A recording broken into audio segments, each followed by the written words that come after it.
श्रुतिका जी, श्री हरिवंश महाराज जी। महाराज जी, ये उम्र ऐसी है कि कभी कभी भगवान की भक्ति में बहुत मन लगता है, किंतु कभी कभी जिज्ञासा के कारण मन कम भी लगता है। तो भक्ति के इस उतार चढ़ाव के कारण भगवान हमसे नाराज तो नहीं होते कि कभी तो ये अच्छी भक्ति। कोई बिल्कुल भक्ति न करे तो भी भगवान नाराज नहीं होते, कोई खूब पाप करे तो भगवान नाराज नहीं होते। आपको बीज दे दिया गया और खेती दे दी गई, जैसा मना वैसा बो, काटना आपको पड़ेगा, काटना आपको पड़ेगा। अगर आप गेहूं बोते हैं तो दाग छुहारा खाने को नहीं मिलेगा, बमूल बोते हैं तो आपको रोटी खाने को नहीं मिलेगी। जो बोंगे वही आपको प्राप्त होगा। तो जैसे हम भजन कर रहे हैं, भजन में कभी कमी आ रही है, कभी अच्छा भजन हो रहा है, ये तो साधक की दिनचर्या के अंतर्गत है। हमको हठी स्वभाव बनाना पड़ेगा। जैसे हम अपने व्यापार में अगर 500 रुपया प्रॉफिट आज की और 10 दिन लगातार 500 रुपया प्रॉफिट हुई, तो 11वें दिन 300 रुपया हमें बर्दाश्त नहीं होंगे। ऐसे ही साधक भजन का होता है कि हमारा इतना भजन चल रहा है, वो अगर कम हुआ तो बेचैन हो जाता है कि नहीं यार ये बर्दाश्त। और अगर वो बर्दाश्त करना सीख गया तो विषयों में गिर जाएगा। जो बर्दाश्त करना सीख नहीं गया भजन को, भजन की कमी बर्दाश्त नहीं, चाहे प्राण निकल जाए, एकदम जिद्दी स्वभाव, वो क्रॉस कर गया, वो माया को क्रॉस कर गया। वैसे तो साधक अवस्था में कभी मन, नियम को नहीं तोड़ना, हमारी बात समझना। अगर सही मार्ग में चलना चाहते हो तो मानो हमने 2 घंटे का नियम लिया या 11 माला का नियम लिया। अब मन लगे ना लगे मुझे 11 माला तक पहुंचना है। कभी मन लगता है, कभी नहीं लगता है, ये मायाकृत है।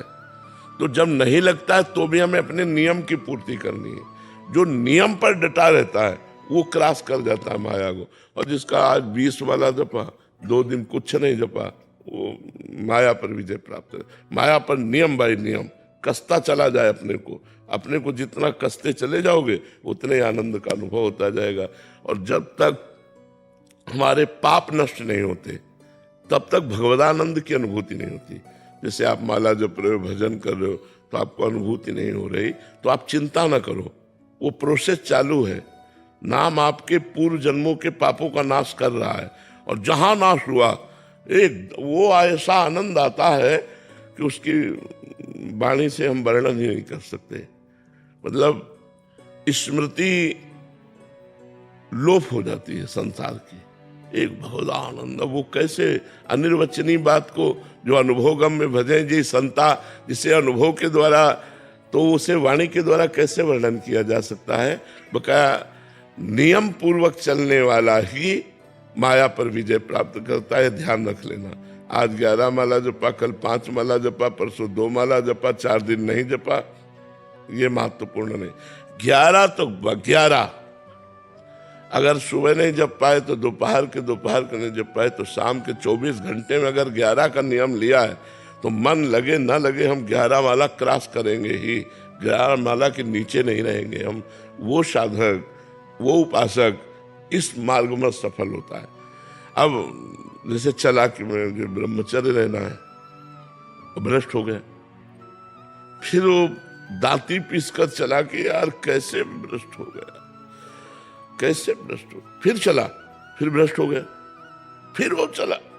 1000 बार चाहे गिरे लेकिन हमें कदम पीछे नहीं था, वो क्रॉस कर जाएगा। जो यार अब तो बार बार गिरी रहे तो चलो, वो मर गया।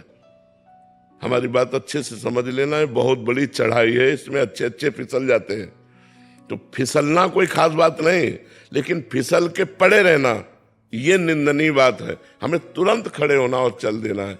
परमार्थ पे मान लो कहीं हम लड़खड़ा गए, काम क्रोध आदि पर गिर गए, तो हमें पुनः चलना है। हमको इन शत्रुओं पर विजय प्राप्त करनी है, हमारा दृढ़ निश्चय हो। इसीलिए दृढ़, अचल ऐसे शब्दों का प्रयोग किया जाता है। बट विश्वास अचल निज धर्मा, अपने धर्म में अचल है, अडिग है, दृढ़ है, तभी इस मार्ग में चला जा सकता है। और किसी भी मार्ग में हो, अगर उच्चतम ऊंचाई पर पहुंचना है तो आपको संघर्ष करना पड़ेगा। संघर्ष से ही जीवन उन्नति को प्राप्त होता है। जो कायर पुरुष है वो तो किसी लायक नहीं होते। सर्दी है, ये है, कुछ रहे, अपने लक्ष्य के आगे कुछ रहे। जब अब देखो ऐसी सर्दी है 20 वर्ष त्रिकाल गंगा स्नान, 3 बजे सुबह, 9 बजे दिन में, 4 बजे शाम के, त्रिकाल स्नान गंगा के 20 वर्ष। भोजन की व्यवस्था नहीं, रहने की व्यवस्था नहीं, और कभी स्वेटर और ये शाल और ये कंबल इनका प्रयोग नहीं किया, कभी प्रयोग नहीं किया। तो हाँ, जिद्दी स्वभाव। जैसे अब भीषण सर्दी लग रही, गंगा जी में डुबकी और मारी, खड़े हो गए गंगा जी। तो अपने शरीर को जैसा बनावे वैसा बनावे। एक बार चंद्रगुप्त मौर्य को जहर दे दिया गया, चाणक्य को पता चला। चाणक्य ने मुस्कुरा के, कुछ नहीं होगा। बोले क्यों? बोले मैं वर्षों से जहर दे रहा हूं उसको।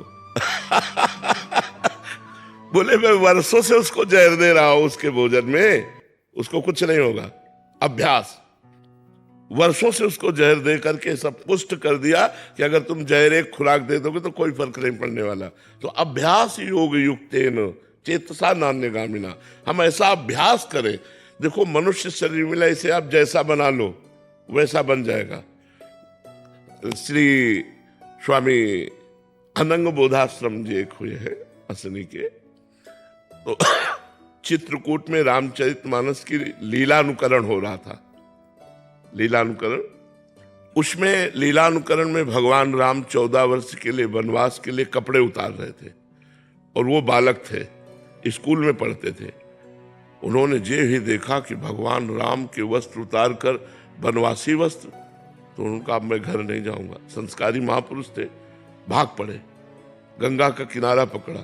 तो असनी है फतेहपुर जिले में, श्री स्वामी शंकरानंद जी महाराज बड़े सिद्ध महापुरुष थे। तो उनका आकर्षण हुआ, उनके पास रुके और कहा स्वामी जी मैं संन्यास लेना चाहता हूँ। बोले इतनी छोटी अवस्था में? बोले आपको प्रण करके कहता हूं कि कभी कोई त्रुटि नहीं होगी। तो उन्होंने सब संतों से सलाह की और संन्यास, जे संन्यास दिया जाता है तो नंगे कर दिया जाता है, दिगंबर कर दिया जाता है। गंगा जी में खड़े करके सारे वस्त्र हटाकर पूछा जाता है आपका कौन? तो भगवान नारायण के सिवा कोई नहीं। बड़ा कारुणिक प्रसंग होता है उस समय संन्यास में। तो जब वो दिगंबर करके संन्यास दे के और लंगोटी देने लगे तो उनका नहीं गुरुजी, बस अब दिगंबर कर दिया तो अब अंबर धारण नहीं करेंगे, अब वस्त्र धारण नहीं करेंगे। आजीवन वैसे ही, आजीवन न कभी किसी छत के नीचे रुके, गंगा जी की बालू में ही पड़े रहते। तप्त बालू, गर्मियों में देखो कितनी तपती हुई बालू की पैर नहीं रख सकते, और ऐसी ठंडियों में ऐसे खुले। तो स्वामी धर्म सम्राट करपात्री जी कहते अगर सचल ब्रह्म का दर्शन करना है तो असनी चले जाओ, गंगा की रेती में पड़ा है। अभ्यास योग युक्तेन, गर्मी सर्दी वर्षा खुले शरीर सहते। अब अरे सर्दी, वीर पुरुष का भी। अब देखो हमारे भारत के सैनिक हिमालय में खड़े कर दिए जाए तो हिमालय में खड़े हैं, बर्फ में, सीधे बर्फ में, वही गला के पीना, उसी में जीना, किस लिए? हमारे देश की रक्षा के लिए। उनका नियम, उनका प्राण, उनकी भावना, उनकी वीरता, हम उसे नमस्कार करते हैं। संत और सैनिक ये दोनों को हम समान देखते हैं, क्योंकि वो भी अपने परिवार से विलग, वो भी जगत मंगल के लिए संतजन, और वो भी अपने परिवार से विलग और देश मंगल के लिए वो प्राणों को बलिदान किए। इसलिए हम दोनों का सम्मान करते हैं, संत और सैनिकों का विशेष, और करना भी चाहिए।